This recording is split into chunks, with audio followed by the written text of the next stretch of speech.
Рахмат, Балбак Зарылыкович, бул абдан керектүү мыйзам. Толугу менен колдойм. Бир-эки техникалык моменттер бар да. Эми кыргызчасында 9-чу беренени ачсаңыз. 9-чу беренени ачты. 9-чу берене, 5-чи анан 6-чы пункт. 6-чы пункттагы жалган договор, это мнимый договордун определениясы, мындай как-то же башка сөзбү, же мындай тагыраак определениясы, ошол жагын тактап койсоңуздар, Сураныч.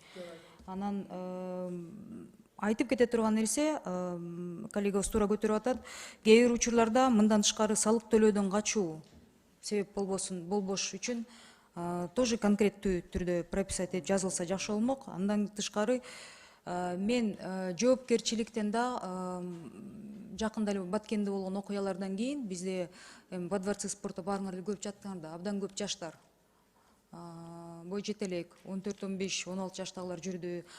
Алар тууралуу, алардын коопсуздугу тууралуу да жазылса жакшы болмок да. Анткени мамлекетке жардам берип атабыз деп аяктан эртеден кечке эмес түндөп жүргөн балдар болду. Кокустан бир нерсе болуп кетсе, мамлекет кандай жоопкерчиликти тартат?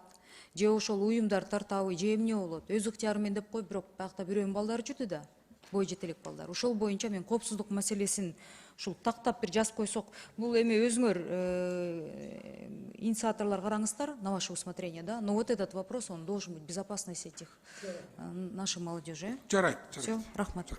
Колдойм.